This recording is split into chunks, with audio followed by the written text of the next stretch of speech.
every special needs parent needs to hear. You are amazing. You were trusted to give life to a unique and lovable child, and you were trusted that you would be the best parent for them. And I believe that 100%. Do you ever feel like the weight of advocating for your child is crushing your spirit? That the negative voices, both inside and out, are just too loud? What if you could learn to rewrite that inner dialogue and find joy in your journey? Welcome to the Water Prairie Chronicles, a podcast for parents of children with disabilities. I'm your host, Latonya Moore, and I'm glad you're here. Today I'm joined by a guest who understands the importance of finding joy amidst the everyday struggles. Latonya Moore is the founder of Joy in the Ordinary, and she's also a mom who's passionate about empowering parents. Latonya, welcome to Water Prairie. Thank you. Thank you, Tonya, for having me on. You have so much good information on journaling, and I think our audience is going to get a lot of value from meeting you and seeing what you're doing. So listeners, stay with us. At the end, I'm going to have her share a lot more information about how you can get in touch with what she's doing and follow what she's doing. But I want you to hear what we're talking about first, because I think you're going to learn a lot about what self-talk is and how it can help you or hurt you, depending on which way you're using it. So Latonya, let's jump into this. Okay. Not everyone has ever heard the term self-talk. It might seem self-explanatory, but just in case, can you give me a basic definition of what that is? Yeah, self-talk is the way we speak to ourselves. So it's the thoughts that we have and related to how we see ourselves, how we feel about ourselves, how we think about ourselves. And those thoughts can be positive and those thoughts can be negative. I think a lot of us are probably more familiar with the negative self-talk than positive self-talk. I might be wrong on that. I think of self-esteem, just as women especially, a lot of times, we can hear those negativities around us. We may compare ourselves, especially young women today. They've grown up with social media, the Pinterest, the Instagram, the Facebook, everything just right in front of them all the time.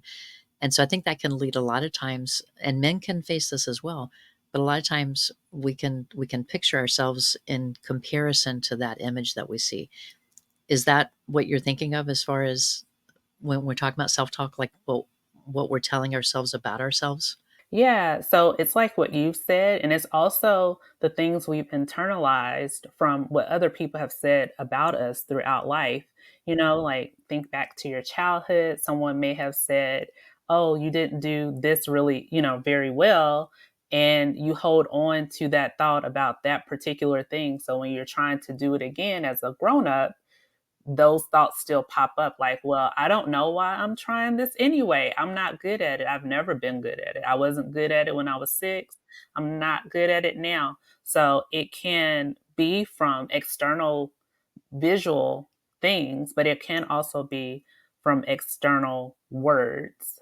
And it can also be from internal words. So say that you tried the thing at 6 or 7 and you remember that you didn't do it very well. And now you're holding on to it because of how you felt about your performance of something that you did when you were a kid and you were just trying to learn something new, but it's following you around and it's telling you that you're not good enough, good at it, or maybe not even worth trying. I think it's really important that we recognize that can carry a big weight for our kids. Since we're talking to parents here, a lot of our children may have some challenges when they're in school. A lot of our parents have kids who have learning disabilities, and so that stands out for them. That maybe today their child is struggling with this, but if we can put things in the right place, maybe we can start changing that for them. Yes. Yep. It's a reminder of not yet. I'm not able to do this yet, and I can keep trying, right? I don't have to give up to just because it's not working out right now. Oh, I like that. I like that. All right. So parents, first lesson today, let's help our kids have that mindset.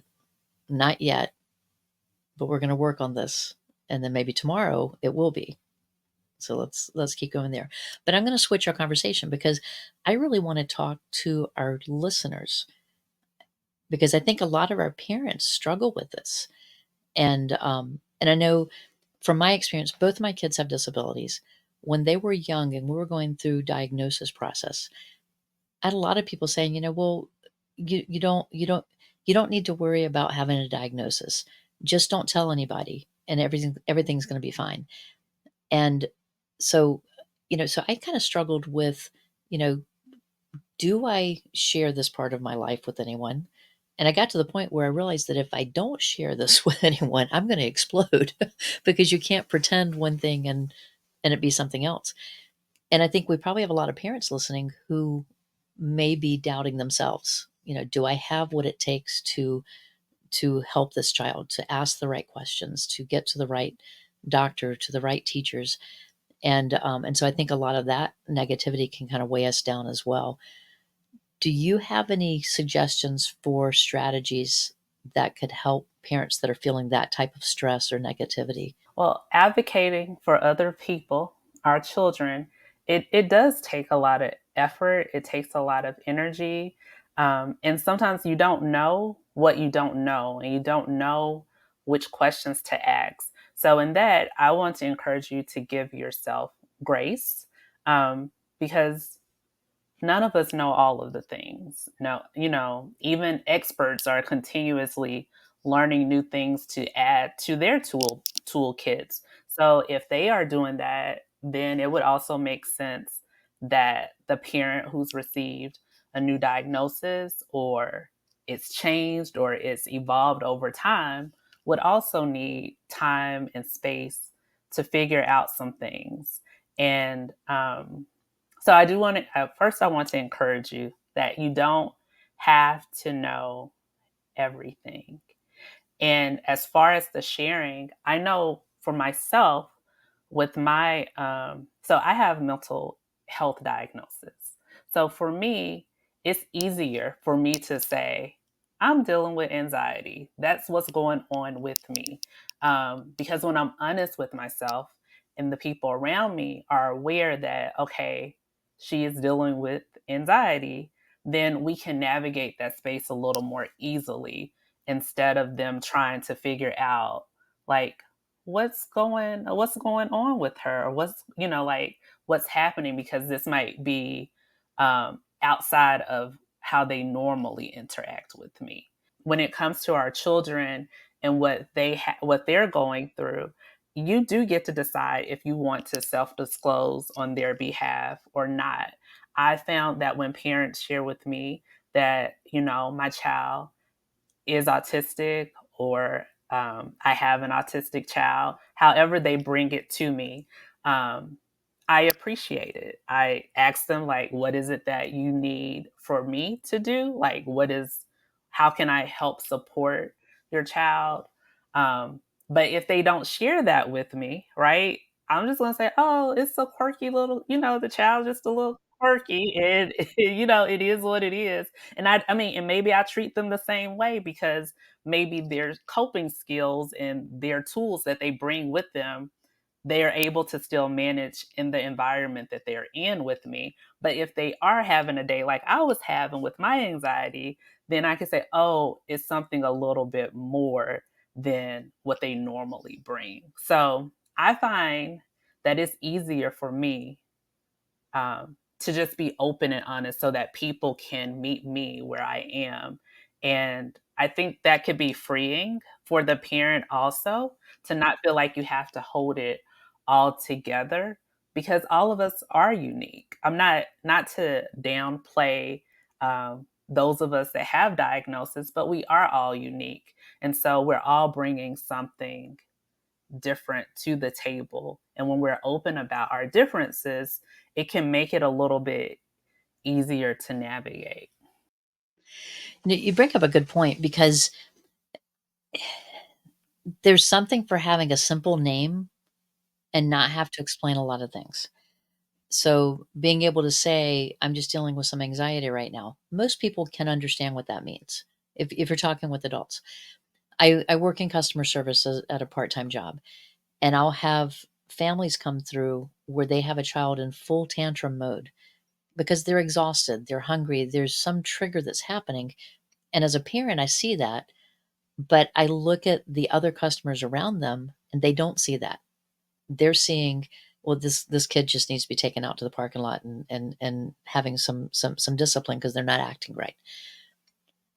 It's not my place to diagnose. I don't always know what the situation is. But as you give the example, if a parent could say, we're just a little bit overwhelmed right now, we're anxious right now, um, my child is autistic, however you want to explain that, sometimes that can fill in the gap and take away the judgment that you might be feeling, if you can call it something. But it's not always your place to have to call it something. I wish we lived in a society where everyone like you would look at them and think, well, they're just having a bad day right now. they're, you know, or, it's 6 o'clock. They need their dinner right now. Their blood sugar's low. They just, something's off. But we don't necessarily as a society look at each other that way. We look a lot with judgment and we feel that judgment, especially if we're the parent of a child who is struggling right at this moment.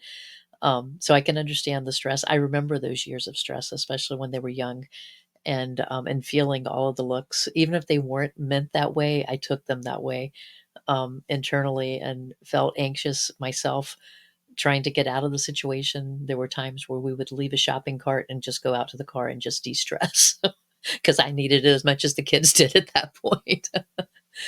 But so how I guess where I'm going with this is, so say we're that parent who's bringing a child to you and they're just having an off day. Everything's wrong. It's too hot, it's too cold, the socks are itching our feet, whatever it might be that's triggering the uncomfortableness. How do we find that balance of advocating for what our child needs, but also still maintaining a positive outlook of who we are and how our family's being viewed? As a Black woman with Black children, sometimes um, that's a question that often came up. Like, how do we present ourselves in public so people will not judge us for how we are in public? So I remember a time I was pregnant. My older daughter, she probably was about around two. And we were at a restaurant in Indianapolis, and it was a rotating restaurant. And she was just like very busy and bouncy. And so what I had internalized is that kids should be quiet and calm and not be disruptive at such a restaurant. And what was freeing to me, I was a white guy. I don't know like if he was American or from another country, but he said, she is acting the way she's supposed to act. Let her just be free. And that was very much encouraging to me. Sometimes, as you stated, um, the society we live in, we have these unspoken rules and we internalize the unspoken rules.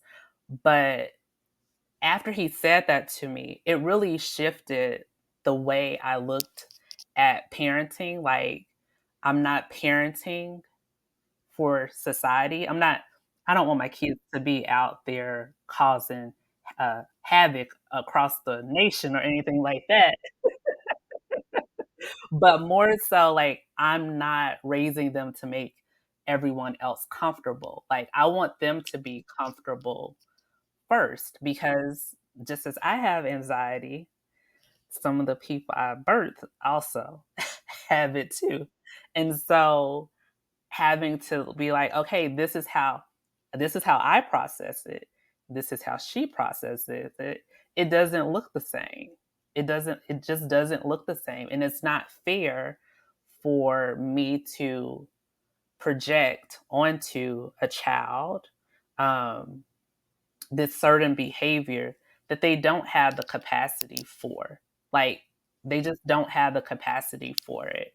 So, how do I manage that knowing that someone else can look at this and say, like, well, she is just letting this girl have a fit or whatever you want to call it. But to me, it's like, I know our story. I know my family. So their thoughts have no weight or they have no power. So I tell myself, you know, I am tending to my child. Like, this is what she needs. This is, um, and the adults who are not comfortable with it, they'll be okay. At the end of the day, we all have to learn how to cope. So if a child having a fit is disturbing your peace, you need to learn how to cope with that.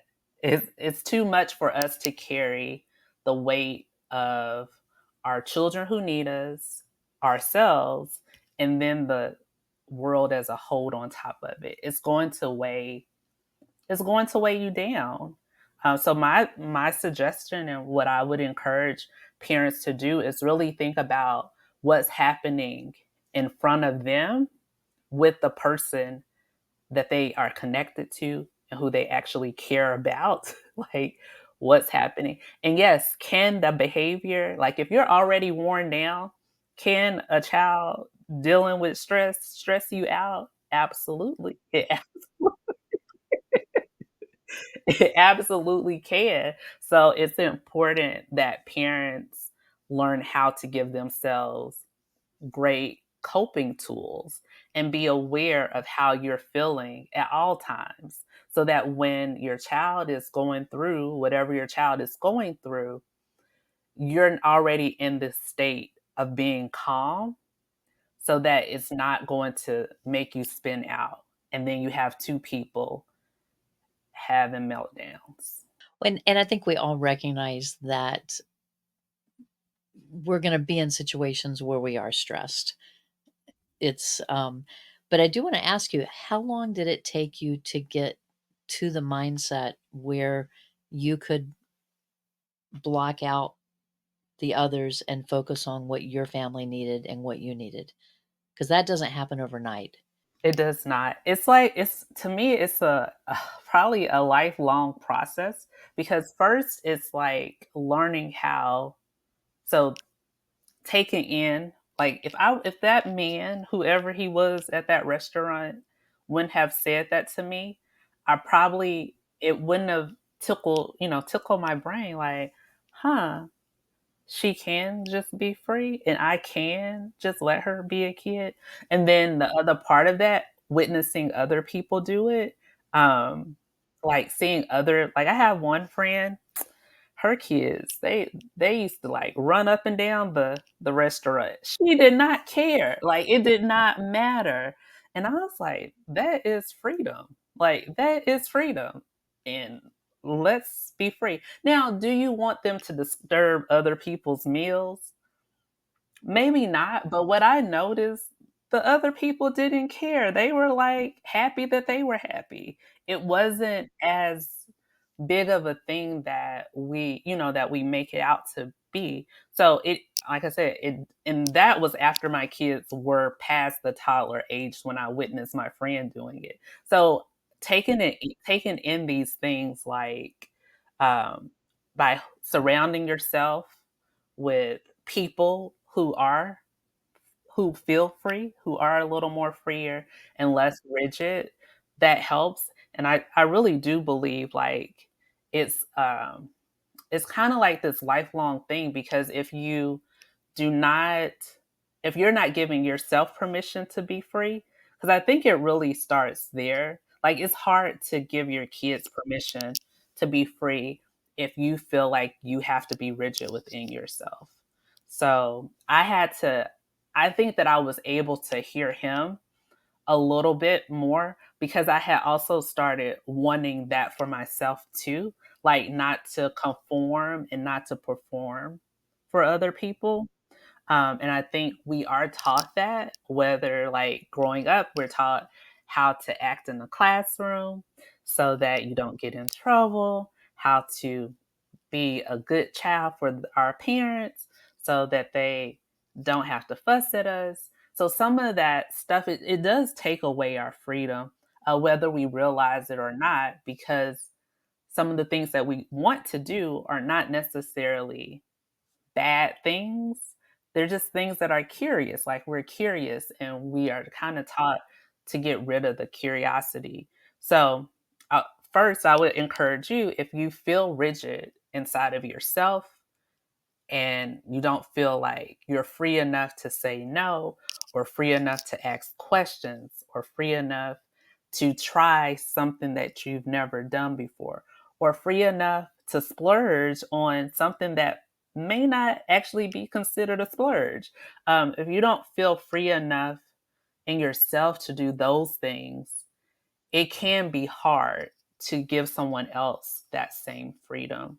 And as you build like your ability to let go of what people want from you, or think of you, or expect from you, it'll be easier to then say, well, I'm not going to allow that to be placed on my child either.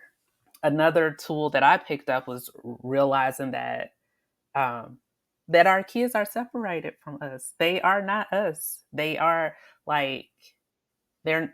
I really want to say they are not 100% reflections of us either. Like it's very easy to everyone walks around and say my mini me, or my whatever little nickname nickname you give the kids. Um, and when we do that to them, we're kind of doing that to ourselves too, because now everything they do, if it's not good, then it's like, I must have done something for them to be this way, whatever this way is. And that's not fair to them. And it's not fair to you. So remembering, as how I would speak to myself, is that my child is an individual, and I give them space to grow into who they are. And my goal is to teach and guide them. But as you shared earlier, we all don't pick up the information at one time. Like all of us get it at different stages in life. Like some of us, as people say, this is an old soul. They must have been here before. Like there are people like that out in the world, right? And then there are people who are like, I'm just living. I'm just living my best life, and I'm so free. And I don't know why do you want me to learn how to do this stuff? And then they get it a little bit later and they're like, "Oh, this is why I needed to learn these things." And we all learn at our own paces, or in our own timing. Um, and because of that, it's important for us as parents not to not to hold on so tightly to our children's wins and their whatever those disappointments may be. Like their wins are their wins, right? And their mistakes are their mistakes. One of the best things that Steve and I had when the kids were little, our in-laws actually gave us a parenting program it was at the time, is I don't even think it's out anymore, but it was called Growing Kids God's Way. And it started when they were infants with their feeding and kind of getting their routine down. But we read ahead on there and it talked about the different stages of parenting.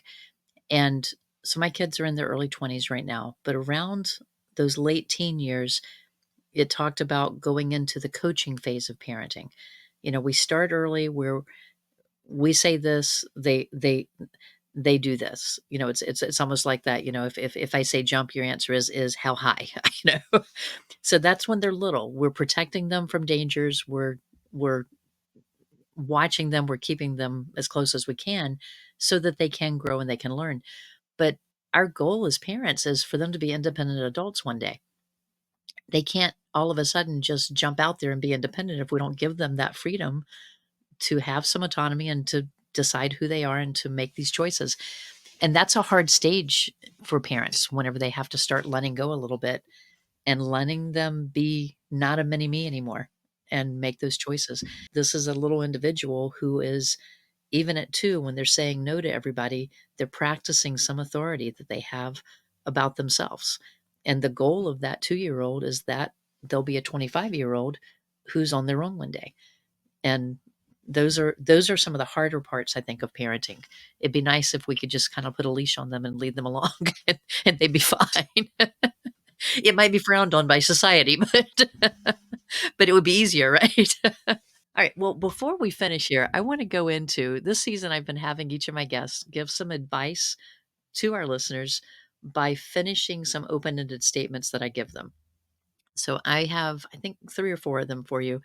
I'm going to start a statement and then I'm going to have you repeat it and then finish that statement with whatever advice you want to give. And if you want to say a lot or a little, it's up to you. Whatever feels right is the right answer here. So the first one I have is the most important thing I've learned about self-talk is. The most important thing I've learned about self talk is that it teaches other people how to talk to me. When I talk to myself well, I exude that, and it's a guide to how other people can treat me. I hadn't even thought about that when we were talking about it earlier, but you're right. It's almost that if you respect yourself, other people will respect you. That well put. All right. So number 2, when you feel discouraged in your advocacy journey, remind yourself. When you feel discouraged in your advocacy journey, remind yourself that your efforts will pay off. It can feel hard, it can feel daunting depending on, the situation, but the more you speak up for your child, it will pay off and it will teach them how to advocate for themselves. And I can say that confidently because it brings me joy when I see my daughters advocating for themselves. I'm the same way. My kids have come so far.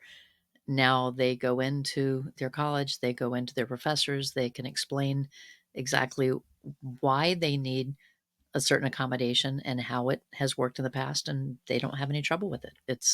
I'm very, very proud of them of seeing that, and they're not using it as a crutch. They weigh out whether it's worth saying anything or not, but that came from years of them watching and listening and being part of those conversations when they were younger. All right, next one. For a special needs parent feeling overwhelmed by negativity, my advice is. For a special needs parent feeling overwhelmed by negativity, my advice is to breathe. Breathing is so important, like sometimes we just hold it all in and it's so hard to let go. And so the negativity is just like settled into us instead of allowing it to just like float by, but just stopping, taking some time to just breathe. There are so many apps out there. So if you don't know how to breathe with intention, you can find an app that will guide you through breathing practices so that you can let go of what's trying to latch itself onto you. I'm going to put a link here, listeners, to another episode. So when you finish listening to this, go back and find this one on some breath work that you could follow through with as well. All right, so last one. Every special needs parent needs to hear this. Every special needs parent needs to hear, you are amazing. You were trusted to give life to a unique and lovable child, and you were trusted that you would be the best parent for them. Um, and I believe that 100%. I love your answer to all 4 of those. So thank you for sharing that with us. You are very welcome. Thank you for giving me the opportunity to share. I hope that what I've shared will encourage people to think about how they're speaking to themselves. And one tip, because I didn't share a tip like how to get out of the pattern of speaking negatively to yourself. But one tip I would love to share about getting out of that pattern is reframing what you're saying to yourself. I homeschooled my daughters. I homeschooled them on purpose with intention because I saw who they were and what they needed. They do go to college now and they do advocate, they do request accommodations as needed. And even as homeschoolers, you can give your kids tools to support them in the public learning environment. Um, but my tip, I mentioned reframing. One thought that used to come to my mind all of the time was, who do you think you are to homeschool your kids? Like, what makes you special that you can homeschool them? Why can't they just go to school like everyone else? So to me, that was a negative thought, and it hindered me, and it would get in my way, and it was an obstacle, and I would stumble. And over time, I learned how to answer that question. So when the thought would pop up, and I say, I am their parent, I'm their mom, I am trusted to take care of them. I am going to make sure that they learn what they need to learn. I will not teach them every little thing, but they will know how to find the information that they need to find. And so instead of letting the thought sit there as this reoccurring thought that was weighing me down, I started to answer it like so as a challenge. And then it had nowhere else to go. It couldn't just keep beating me down because I knew who I was and who I am to be there to teach my kids. So if your thoughts are something like that, challenge yourself to reword it like I can homeschool my kids because I can advocate for my child because I can whatever it is because and then something positive and empowering on the end of the because. So when that thought pops up, you can you can knock it down right away. And if you are a believer or if you read the Bible, I like to use scriptures to also come up with affirmations. So like Joshua 1:9 is one that I hold on to. So when I'm feeling like I can say I am strong, I am courageous, God is with me. I didn't even have to come up with anything, it was already written down. I just had to say it for myself and just believe it. And I just use it anytime negativity tries to, like at the dentist, I am safe. They are not hurting me. I am okay. Um, and that kind of keeps you from feeling so tight and being so mean to yourself. So, and lastly, be gentle. Be gentle. You deserve to be held with care. All right. Well, I told our listeners to stick with us till the end. So tell us where can they find you? How can they work with you or get involved with what you're doing? Tell us all about Latanya and what you're doing. All right. Well, you can find me at joyintheordinary.com. I talk a lot about well being, the way we speak to ourselves, being assertive, and listening to our own voices, not just what we think should be true, but what we feel within us that is true and that how we really want to live. You can Join the Ordinary newsletter, jointheordinary.com/newsletter, and that's where you'll find out about my amazing journaling workshops. I love journaling. It's such a powerful tool. It definitely helps strengthen that voice when we struggle with being assertive. The more honest we are with ourselves, it is so much easier to go out into the world and be honest with other people in our interactions. And are you on social media or should they go straight to your website to find your links? Yeah, I'm on social media. Join the Ordinary on Facebook and Joy in the Ordinary Mom on Instagram. I'll put all of those links in the show notes so you can get in touch with what Latanya's doing and follow along with her. Her website's fantastic. She has a lot of information there. You'll see some great blog posts there, and I would encourage you to follow her and see if you can join in with her joy in the morning and continue with that too. Well, Latanya, thank you. This has been a fun conversation. It's like I say so many times, it's information that I wish I had had when I was much younger and trying to find my parenting path.